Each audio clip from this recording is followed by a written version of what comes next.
Cabinet Études et Actions. J'ai nommé Monsieur Guy Boniras, qui est le formateur donc de ce top management, mais également donc de Tuzu Andy Amitantsu, d'accord, qui est également donc du cabinet Études et Actions, qui d'ailleurs va nous présenter et poser le cadre de ces rencontres. Monsieur Andy Amitantsu, je vous en prie. Il va nous parler donc c'est quoi exactement, qu'est-ce qui va se passer pendant cette session de top management du WAFPRO.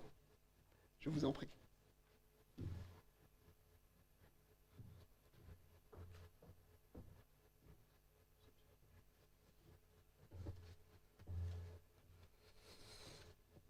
Merci. Madame la ministre, notre marraine, merci à vous d'être là, monsieur le ministre également, et vous, messieurs, honorables et dignitaires, pour rajouter une couche en ce temps vraiment exceptionnel. Merci à vous d'être là. Bien sûr, je réitère bien sûr le tongasu à nos invités d'exception qui viennent du continent, avec cette synergie qui a commencé depuis déjà 2 jours, et au niveau aérien et en ce moment au niveau terrien également. Nous sommes très honorés d'accompagner le RAFPRO, le cabinet Études Action, depuis maintenant 2009. Et c'est pourquoi nous vous remercions très chaleureusement, à la fois de l'accueil et de cette, de cette fraternité naturelle qui nous engage à être davantage concrets dans nos perspectives qui vont durer donc 3 jours. Le mot que je retiens effectivement très volontairement, voilà, d'une manière explicite, c'est la confiance.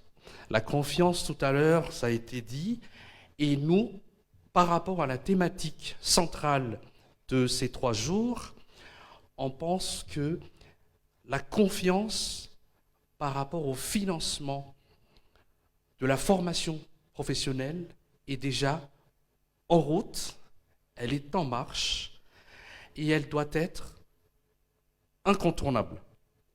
Incontournable parce que on voit très bien que les investisseurs, en observant par rapport justement au groupement de cabinets qui identifient les tendances, eh bien, ne serait-ce qu'au début de cette année 2022, eh bien, on compte déjà, on compte environ 1,7 milliard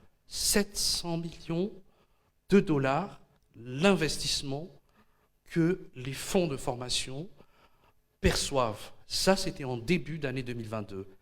Nous prévoyons, d'ici la fin de l'année, aux alentours de 7 milliards de dollars, les investissements octroyés donc à nos pays africains, précisément.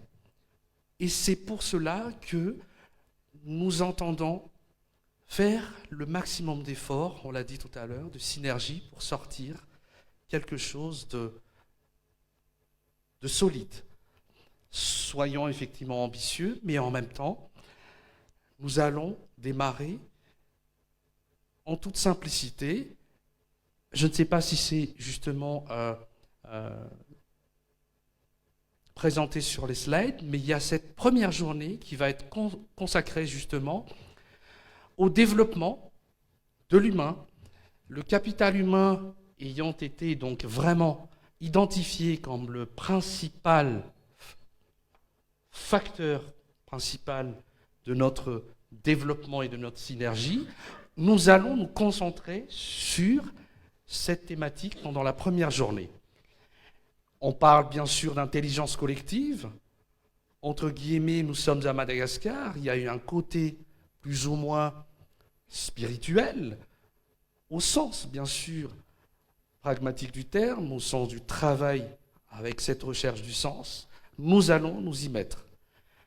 Il y aura donc, pour cette première journée, un panel également qui aura lieu sur le site de Datacom, je crois, ou Comdata, voilà, sur justement cette thématique également de la technologie, les nouvelles technologies. Voilà. Il y a donc des facteurs clés, des secteurs prioritaires, et nous allons favoriser aussi ce panel-là, juste après notre cocktail qui va suivre cette cérémonie. La deuxième journée, je vais être bref, va être consacrée justement aux nouvelles stratégies de financement.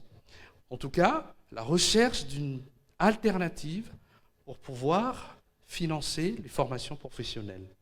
Et à travers cette journée-là, nous allons aborder un tout petit peu les mécanismes, si effectivement les fonds ont aujourd'hui les mêmes pratiques ou non, eh bien il va y avoir donc des échanges au fur et à mesure. Et un jour vaut un panel, ça va être le panel qui va être dédié au secteur qui, on va dire, particulièrement intéressant également aujourd'hui, qui est donc le THR, le tourisme, l'hôtellerie et la restauration. Et enfin, la troisième journée qui va être dédiée, j'allais dire, au moyen. Le moyen qui va nous permettre de gagner du terrain en termes d'efficacité à travers justement les nouvelles ce qu'on appelle le système d'information, tout ce qui relève de l'explosion numérique et voilà, les outils. Et là, je présente donc M. Guy Boanisch, qui a déjà une expérience assez importante sur le sujet. Donc, une journée avec un panel qui va être dédié également à un secteur prioritaire, qui est le développement rural et le secteur informel. Voilà, je tiens à vous rassurer, mes chers frères du continent, que le temps est favorable. Nous sommes à Madagascar, le pays des 5 continents également, de l'île Rouge, grâce au FMFP, je crois qu'il n'y a plus rien à rajouter.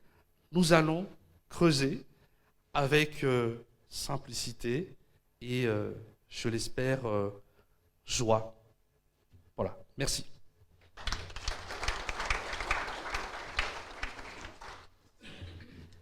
Merci, Monsieur Tuzenjem Tansu, pour cette précision. Nous voici arrivés au terme donc, de cette cérémonie.